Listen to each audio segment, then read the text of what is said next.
The wind howled across the lonely outpost, carrying dust and cold air through the empty streets. It was late, the kind of night when most people stayed locked inside, safe behind their doors, but one man, a simple worker named Elias, stayed awake, fixing the broken fence outside his small home. He was tired, his hands rough with years of labor, yet something in the silence of the night made him restless. The stars above flickered, strange and distant, but the sound he heard was not from the sky. It was a cry, faint, thin, and trembling.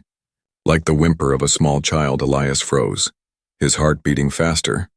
He looked around, the street was empty, the shadows of broken buildings stretching long under the pale moons.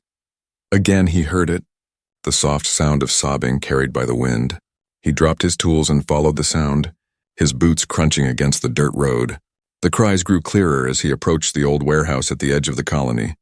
It had been abandoned for years, its roof half collapsed, its windows broken like empty eyes. Elias pushed the rusted door open, the hinges screeching. Inside, the air was cold and smelled of damp metal. He held his breath, listening. Then, from the corner of the dark hall, two shapes moved, small and shaking. They were children, not human, but alien, their skin faintly glowing under the weak moonlight seeping through the cracks. One had silver hair tangled with dust. The other clutched a torn blanket, both their eyes wide with fear. Elias felt his chest tighten. They looked too weak, too thin, like they had not eaten for days. "Who left you here?" he whispered, his voice softer than he intended. The children shrank back, whispering something in a strange tongue he could not understand. Elias stepped closer, slowly, his hands raised to show he meant no harm. The older child placed a protective arm in front of the younger one, glaring at him with a spark of defiance despite their fear. There was something noble in their eyes, something strong. "I won't hurt you," Elias said, his voice steady. He knew he should call the local patrol, or at least inform the colony council, but his heart would not let him. The younger child shivered, pulling the torn blanket tighter. Elias noticed bruises on their arms, scratches across their cheeks. Whoever abandoned them did not care if they lived or died. The thought made him clench his jaw, anger burning inside him. These children were alone, forgotten, and yet they had survived this far. "Come," Elias said gently. Extending his hand, the older one hesitated. Looking at the younger sibling, the small one nodded weakly. Their lips trembling finally with slow steps, they moved toward him. Elias felt the weight of the moment, as if some unseen line had been crossed. When they reached his side, he wrapped his coat around them, shielding their thin bodies from the cold. The older child's silver eyes studied him, searching for a hidden trap, but found only quiet kindness without another word. Elias led them out of the warehouse and into the night. The wind blew stronger, as if warning him of the storm ahead, but he ignored it. All that mattered now was getting the children safe. Inside his home, the fire burned low in the hearth. Elias gave them bread and water, watching as they ate with desperate hunger. The crumbs fell across the table, but he did not mind. They were alive, and that was all that mattered. For the first time in years, his quiet home felt full, though he could not explain why. When the children finally grew tired, he laid them on a small bed in the corner, the younger one curled close to the older, holding their hand tight. Elias stood by the doorway watching them. The sight struck something deep inside him, a memory of his own childhood, of nights when he too had been hungry and alone. He whispered to himself, no one should ever face the dark like that. But even as he watched, he noticed something strange. The older child's hand glowed faintly in the firelight, a soft shimmer pulsing through their skin. The glow faded quickly, as if it had never been there. Elias frowned, unease twisting in his stomach. These were no ordinary children. That much was clear. Still, he pushed the thought aside. Whatever secrets they carried, whatever past they had run from, he could not abandon them. The night outside was cruel, filled with dangers he knew too well. If he sent them away, they would not survive until morning. So he made his choice, simple but final. They will stay, he said firmly to himself, his voice echoing softly in the empty room. And as he turned to stoke the fire, the wind outside wailed like a warning. Somewhere beyond the stars, a storm was coming, but inside that small home, for the first time in days, the two alien children slept in peace. And Elias, though unaware of the truth, had just stepped into a story that would shake the galaxy. The sun rose weakly over the colony, But Elias did not sleep much that night every time he closed his eyes. He thought of the two children resting in the small bed. Their faces looked peaceful in sleep, but he remembered the fear in their eyes, the way they clung to each other as if the world wanted to tear them apart. He could not shake the feeling that they carried something heavy, something more than hunger and loneliness. When the children woke, the younger one stayed close to the older, never letting go of their hand. Elias offered them a bowl of warm broth, and though they hesitated, hunger quickly won. They ate fast, almost too fast, as if afraid someone might steal it away. Elias watched quietly, his heart sinking, wondering how long they had been living like this. "Do you have names?" Elias asked gently. The older child looked at him with sharp silver eyes, then muttered a sound in their strange language. It was soft, musical, but foreign, and Elias could not understand. The younger repeated it, voice trembling, and Elias smiled even though he had no clue what it meant. "All right," he said kindly, "until I learn your names. I'll just call you Little One and Brave One." The younger giggled faintly, a sound like bells, but the older kept staring at Elias with suspicion. As the day passed, Elias tried to learn more about them, but every question ended with silence or whispers between the siblings. At times they looked toward the window, flinching at every noise outside when footsteps passed by the house. They grew stiff and alert, like hunted animals ready to run. Elias knew this was no normal fear. These children were hiding from something much darker. That night he woke to soft cries. The sound came from the corner where they slept. The younger child shook violently, whimpering in their alien tongue. The older one held them close, whispering fast words Elias could not understand. Trying to calm them, then Elias saw it, the faint glow again, shimmering through the older child's skin like a hidden flame. His breath caught. The glow spread from their hand to their chest, faint patterns like stars across their skin. It lasted only moments before fading into nothing. But Elias knew now. These children were not ordinary. Something inside them was powerful and secret. He stepped back into the shadows of his room, heart racing, not wanting them to see he had noticed. In the morning, the older child caught Elias watching and narrowed their eyes. It was a look too sharp, too full of wisdom for one so young. Elias almost felt as if they were measuring him, deciding if he was worthy of their trust. Finally, the child spoke in broken words, mixing their tongue with pieces of human language. "Safe here?" the child asked, voice rough but clear enough. Elias nodded firmly. "Yes, safe here, I promise." The older child studied him for a long time, then gave a short nod. It was not trust, not yet, but it was the beginning of something. The younger smiled weakly, clinging to Elias's arm, as if believing his words more easily. For a moment, warmth filled his small home, and he felt as though he had done something right. But outside, whispers spread. Neighbors had seen him bringing the children home, and rumors traveled fast. Why would a human care for alien orphans? Someone muttered at the market. Strays grow into trouble, another warned. Elias kept his head down, but he could feel the eyes watching him. He knew if the wrong person grew too curious, the children would be in danger. That evening, as the stars lit the sky, Elias sat by the fire with the children. He showed them a small wooden toy he had carved long ago, a bird with wings that could flap. The younger one laughed, eyes wide with wonder. The older tried to hide their smile but failed for a brief moment. Elias felt his chest warm, but then the moment broke when the younger whispered something in their alien tongue. Trembling, the older hushed them quickly, glancing at Elias as if afraid he had heard too much. Later, when Elias stepped outside for water, he thought he saw shadows moving near the far end of the street, figures cloaked, watching, then vanishing into the night. His stomach twisted with unease. He hurried back inside, locking the door. The children were already awake, eyes wide, clutching each other. It was as if they too had felt the presence outside. Elias crouched near them, his voice low and steady. "No one will take you. I swear it." The older child's eyes shimmered. Filled with both doubt and hope, they reached out, slowly placing their small hand on his, the glow faintly returning for an instant. Elias felt a strange energy, like a promise passed between them. He realized then that whatever these children were running from, it was coming closer. And soon, he would have to choose whether to stand with them or step aside. That night, as the fire burned low, Elias sat awake, listening to the wind rattle the walls. In the corner, the alien children whispered to each other, their voices soft but urgent. He could not understand the words, but he understood the feeling. Fear mixed with courage, sorrow mixed with hope. Shadows danced in their eyes, carrying secrets too heavy for one so young.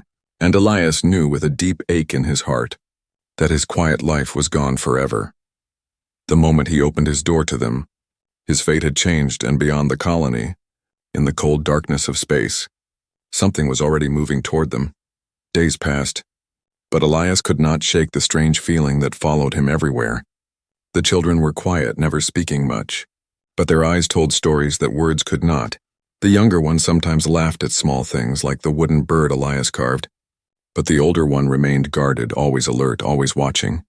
It was as if they expected danger to burst through the door at any moment. One evening after they had eaten, Elias sat by the fire, mending the torn clothes the children had arrived in. The fabric was rough and stained with dust, yet he noticed something odd, a faint shimmer along the inside seam, hidden under layers of stitching. Curious, Elias pulled the thread gently, and the cloth came apart, revealing a piece of fabric tucked deep inside. It was smooth, almost silken, glowing faintly under the firelight. He held it closer, his breath catching. It was a crest, a symbol stitched in silver and blue, shining like stars. The design was unlike anything he had ever seen in the colony. A crown with wings encircled by a ring of fire. Elias froze, his heart racing. He had seen this before, not here on the frontier, but in stories told by travelers passing through. It was the crest of a royal house, an alien dynasty said to be long fallen. Legend spoke of heirs hunted across the stars, empires torn apart by greed and betrayal. And here, in his hands, was proof that the children sleeping under his roof were no ordinary strays. They were royalty, fugitives of a war he barely understood. Elias felt his chest tighten. He looked at the bed where they slept peacefully, unaware that their secret had been uncovered. He should have felt fear, but instead he felt only resolve. If word of this symbol reached the wrong ears, bounty hunters would swarm the colony, warlords would come, soldiers too, and the children would be dragged away to face a fate worse than death. He clenched the fabric tight, whispering to himself, "No one will know. Not while I live," but keeping such a secret was not easy. The next day, as Elias worked outside repairing a broken water pump, he noticed a group of strangers near the market. They wore cloaks that hid their faces, moving from one villager to another, asking quiet questions. Elias's gut twisted. Word of the children must already be spreading. He hurried home, finding the older child standing at the window, watching the strangers too. Their silver eyes flicked to Elias, sharp and knowing, as if they had been expecting this that night. While the children lay under the blanket, Elias sat by the fire, the crest hidden in his pocket. He could feel the weight of it like a stone pressing against his chest. The older child sat up suddenly.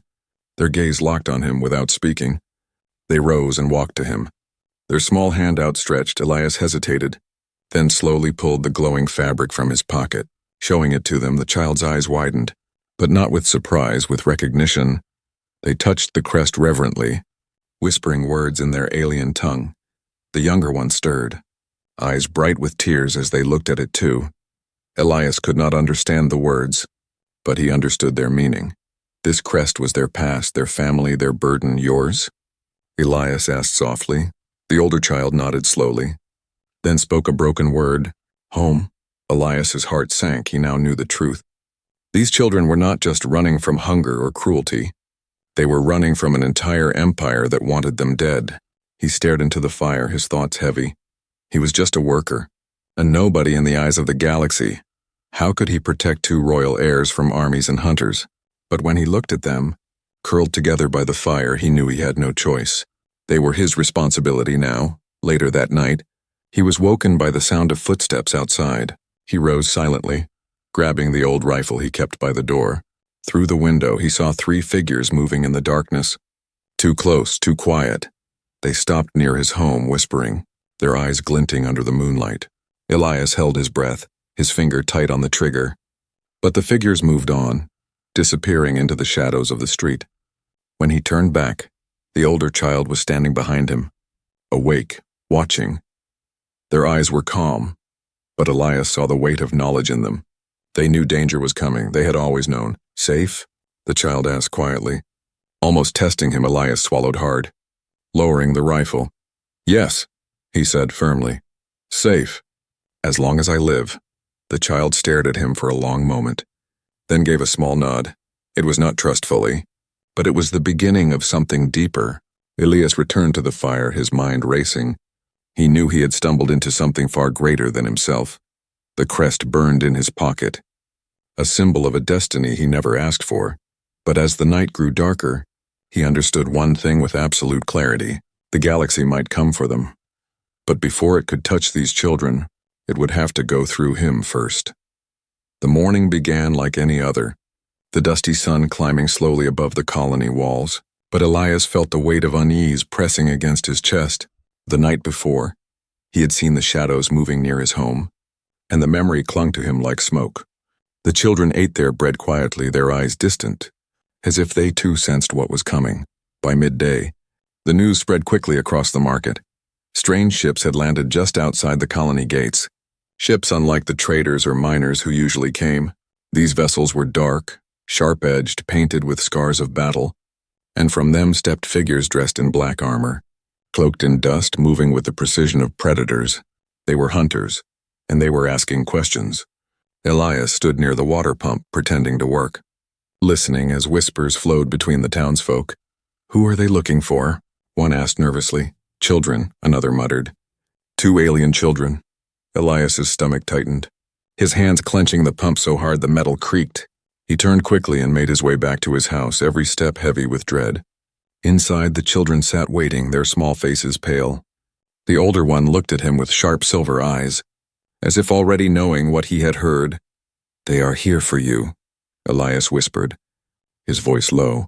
The younger one whimpered, clutching the blanket tight, their bodies shaking. The older child moved closer, their hand glowing faintly for a moment before dimming.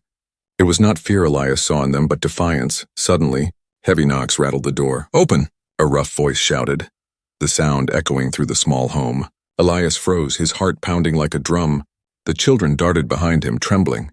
He forced himself to breathe, then stepped toward the door. When he opened it, 3 armored hunters stood outside, their helmets hiding their faces, weapons gleaming at their sides. "We are looking for 2 alien strays," one said coldly. "Seen anything unusual? Children wandering near your house?" Elias shook his head slowly, keeping his face calm though his insides screamed. "Only dust and work," he answered, his voice steady. The hunter's eyes narrowed, scanning the small home behind him. "We will search," the man said, pushing forward. Elias blocked the doorway, his body tense. "This is my home," he said firmly. "No one enters without cause." The hunters exchanged glances. Surprised by his boldness, one of them leaned close, his voice a low growl. "Be careful, human. Lies can cost more than truth." Elias did not move, his jaw tight, his heart racing. Finally, after a long silence, the hunters stepped back, though their eyes lingered on the house. "We will be watching," the leader said before turning away. Their boots crunched on the dirt as they walked down the street. Elias closed the door slowly, his hands trembling. The children rushed to him, eyes wide with fear. The younger one clung to his leg, whispering in their alien tongue. The older simply stared at him, as if asking silently, "Why did you protect us?" Elias knelt down, pulling them close. "Because you're mine to protect now," he whispered, his voice rough but steady. For a moment, silence filled the room, broken only by the faint crackle of the fire. But Elias knew the danger had not passed. The hunters were not fools. They would return, stronger and sharper, and when they did, his small home would not hold against them. That night, Elias sat awake by the window, the rifle in his hands. Outside, the colony was quiet, but too quiet. Every shadow seemed to move. Every sound carried a threat. The children lay together, sleeping lightly, their faces troubled by dreams. Elias's eyes burned with exhaustion, but he did not dare rest. He thought of the crest hidden in his pocket, glowing faintly when the firelight touched it. The hunters would not stop until they found the heirs. He knew now there was no safety here. Not for long. The colony walls were thin, the people too frightened to resist. Sooner or later, someone would betray them, trading whispers for coin. And when that happened, the hunters would tear this place apart stone by stone. Elias felt the weight of his choice pressing harder than ever. As the first light of dawn broke, he made his decision. They would have to leave, vanish into the wasteland before the hunters closed their net. It would be dangerous, the deserts unforgiving, The ruins filled with bandits and worse, but it was the only way to keep them alive. Elias rose, his resolve hardening like steel. He looked at the children, still curled together under the blanket. Fragile yet stronger than they knew, he whispered to himself. They will not take you.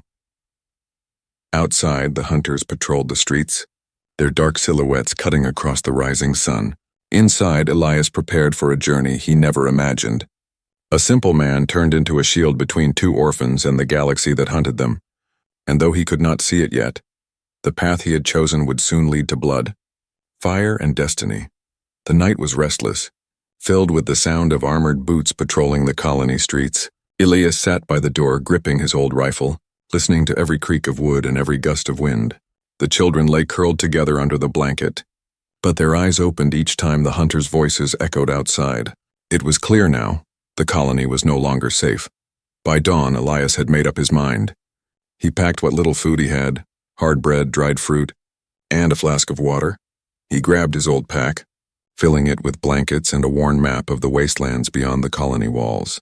The children watched him silently, their eyes wide, as if they already knew what was coming. We cannot stay here, Elias said, his voice low but firm. The hunters will search every house until they find you, and when they do— He did not finish the sentence, but the younger child shivered, clutching their sibling's hand tighter. The older one stood tall, their silver eyes shining with quiet defiance. Go, they whispered in broken human words. We go. Elias felt a strange surge of pride. Though they were only children, they carried themselves like survivors. He led them out the back door before the sun rose fully. The streets were empty, the hunters patrolling closer to the gates. Moving quickly, Elias guided them through alleys, past broken fences and abandoned sheds. Finally, they reached a hidden path that led to the outer desert. The colony walls loomed behind them, old stone and rusted metal rising high. The gate was guarded, but Elias knew a forgotten exit, half buried in sand. He pushed aside the broken boards, and the three of them slipped into the wasteland. The air outside was harsh, dry, and heavy, carrying the smell of dust and heat. The children coughed softly, shielding their faces with scraps of cloth. The wasteland stretched endlessly, golden dunes and shattered rocks under the burning sun. Elias led them with steady steps, though inside he felt the weight of every mile. He knew this land well, the ruins of old wars, the bones of machines left to rust. It was no place for children, yet here they were, and he had sworn to protect them. Hours passed, the sun beating down mercilessly.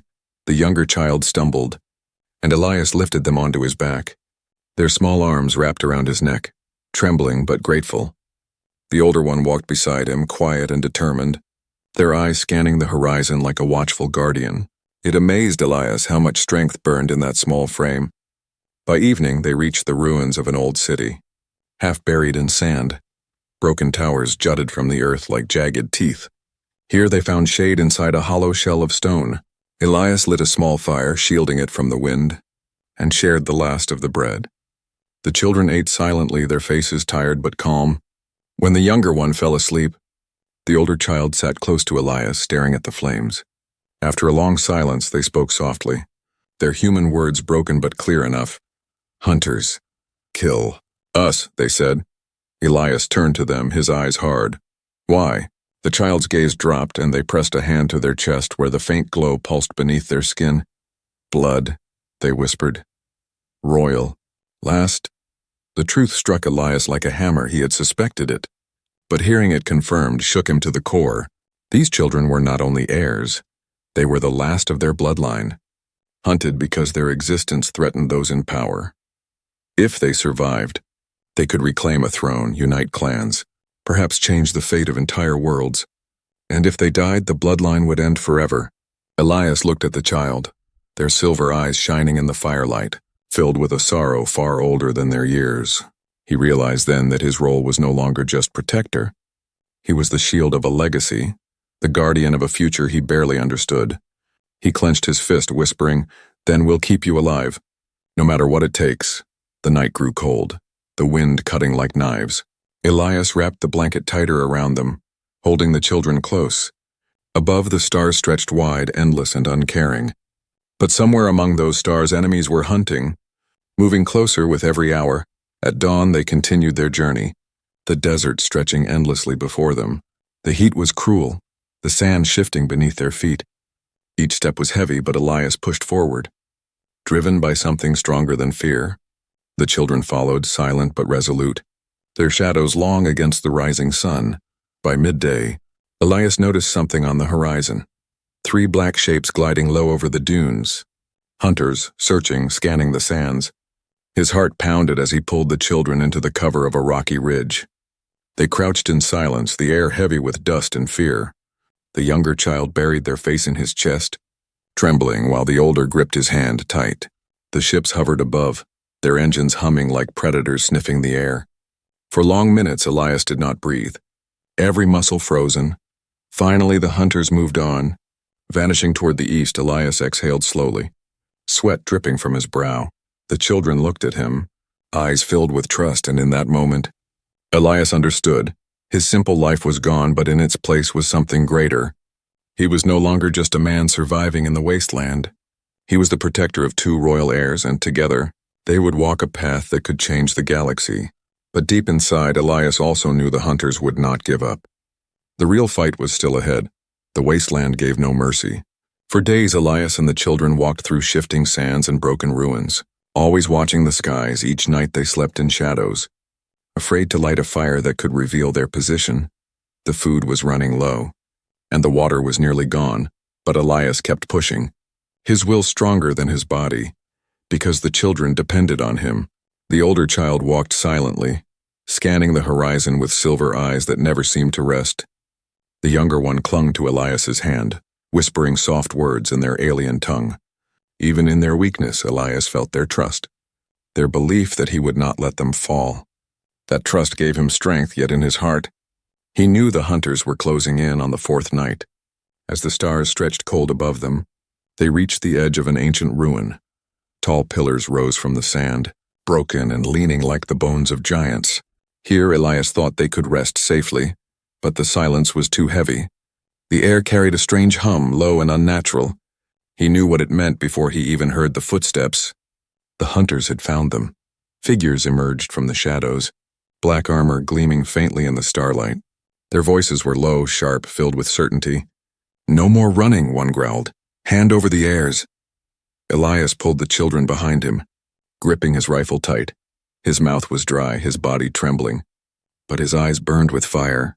"You will not touch them," Elias said firmly, his voice cutting through the night. The hunters laughed, the sound cruel and hollow. "You are one man against trained soldiers," their leader sneered. "Do not be a fool." "Human!" Elias stood his ground, his rifle aimed. "They are under my protection," he declared. "If you want them, you go through me." The older child clutched Elias's arm, whispering quickly in their alien tongue. He could not understand, but he felt the urgency, the plea for him not to die. Elias looked at them, saw the fear mixed with courage in their glowing eyes, and made his choice. He would not abandon them, not even if it meant his life. The hunters moved closer. Weapons raised, Elias fired, the shot cracking through the night, striking one in the chest.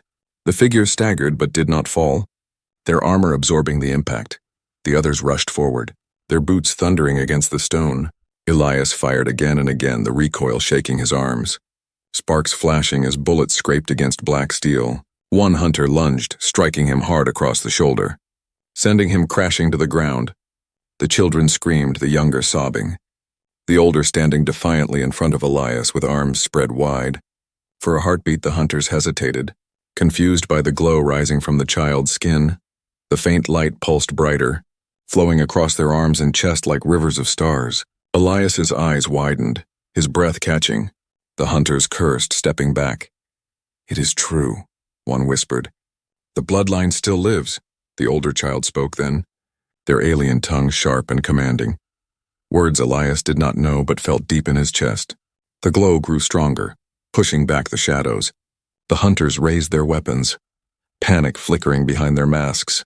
Elias, though bloodied and weak, forced himself to his feet, his rifle shaking in his hands. "You want them?"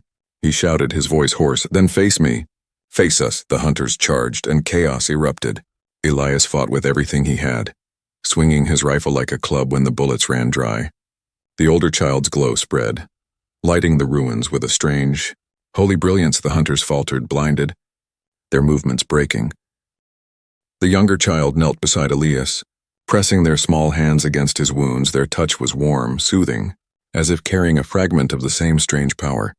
Elias gasped, the pain easing. Though he knew it was only temporary, still it was enough to keep him standing. Enough to keep him fighting. One by one, the hunters fell back, retreating into the shadows with curses on their lips. "This is not over," their leader spat, his voice echoing through the ruins. "We will return, and when we do, no human shield will save them." With that, they vanished into the darkness, leaving silence behind. Elias collapsed to his knees, his body shaking with exhaustion. The children rushed to him, holding his arms, their faces pale with fear and relief. He looked at them, his voice weak but steady. "You are alive," he whispered. "That's all that matters." The older child's silver eyes softened, and for the first time they spoke a single word clearly. "Father?" The word struck Elias harder than any blow. Tears burned his eyes, and though he tried to hide them, he could not. In that moment he understood. The bond between them was no longer chance. It was choice. They were his family now, and he was theirs. No hunters, no empires, no warlords would ever take that away. Above them, the stars burned cold and endless, but Elias no longer felt small beneath them. He had faced death and chosen loyalty, and though the hunters would return, though greater battles lay ahead, he knew one truth with absolute certainty. He would stand by these children until his last breath. The ruins were silent after the hunters fled. Only the crackle of Elias's weak breath and the faint whimper of the children broke the stillness. The glow around the older child faded slowly, leaving only the soft firelight of the stars above. Elias sat slumped against the broken pillar. His rifle cracked, his hands bruised, but his spirit had not broken. The children stayed close to him, one holding his hand, the other leaning against his shoulder. For a long time they did not speak, afraid the hunters might return at any moment. Yet in their silence something had changed. The bond between them was no longer uncertain, no longer fragile. It was solid, forged in the fire of battle and sealed with trust. At dawn, Elias urged them to move again. The desert stretched wide, but they followed his steps without hesitation. The older child walked beside him now, no longer hiding their glow. The younger skipped weakly, holding his hand, smiling despite the pain of hunger. And Elias, though his body screamed with exhaustion, felt a strange pride guiding them forward. By the third day, they reached the edge of a valley where ancient stones rose from the sand. Here strange figures waited, cloaked in deep colors of blue and silver. They bowed low the moment they saw the children. Elias tensed, reaching for his rifle, but the older child touched his arm gently. "No." "Safe," they whispered, their voice calm. One of the cloaked figures stepped forward. Lowering their hood, their face was alien yet noble, eyes glowing faintly like the children's. "We have searched across worlds," the stranger said softly. "And at last the heirs are found." Elias froze, his heart pounding. The truth was no longer secret. It was alive, standing in the open desert. The stranger kneeled before the children, placing a hand over their chest. "You carry the blood of the crown." "The last of the royal line," they said reverently. The younger one hid behind Elias's arm, frightened by the attention. The older child, however, stood tall, their silver eyes burning with courage. Elias realized then, they were not just children anymore. They were leaders waiting to rise. The cloaked figures spoke of rebellion, of scattered clans waiting for a symbol to unite them. They spoke of empires trembling at the thought of the bloodline returning. Elias listened, his chest heavy. He had protected them as orphans, but now he understood. They were the future of a galaxy, and he, a simple man, had carried them through fire to this moment. "Come," the stranger urged. "We will take them to safety, to their throne." Elias's throat tightened, the thought of letting them go tearing at his heart. Would they leave him behind now? Step into a world of crowns and armies without looking back? He looked at them, ready to say goodbye. But before he could speak, the older child grabbed his hand and shook their head. "Not without Father," they said clearly, their voice breaking yet firm. The younger one echoed, clinging to Elias's arm. "Father, ours." The cloaked figures exchanged surprised looks, whispering among themselves. Elias stood frozen, overwhelmed by the word. He was no king, no warrior of legend, just a man who refused to let two children die in the cold. But to them, he was more than that. He was their shield, their home, their family, and they had chosen him not by blood but by loyalty. Tears stung Elias's eyes, and he squeezed their hands, his voice rough. "Then wherever you go, I go too." The cloaked leader bowed deeply to him. "Then you are bound to them." "Guardian of the Crown," they said. Elias felt the title heavy. Yet true, he had not asked for it, but he had earned it step by step, choice by choice. The orphans were no longer alone, and neither was he. As the sun set, torches lit the valley. More figures arrived, kneeling before the children, their voices rising in chants. The heirs stood together, one holding Elias's hand, the other clutching his sleeve. They looked up at him, not as a servant or protector, but as family, and Elias, though overwhelmed, stood tall beside them. The hunters would return, the empire would rage, wars would follow. But Elias no longer feared it. He had already paid the price of loyalty, and he would pay it again. Because love, once chosen, was stronger than any crown. The wasteland wind roared, carrying their voices into the night. The world would soon know the truth. The royal line lived, and with them stood a human, a simple man who defied empires. The story of the orphans and their guardian would echo across stars, and though battles waited, though shadows gathered, hope had already been born. The crown of orphans was no longer lost. It was found, held by loyalty, and sealed by love.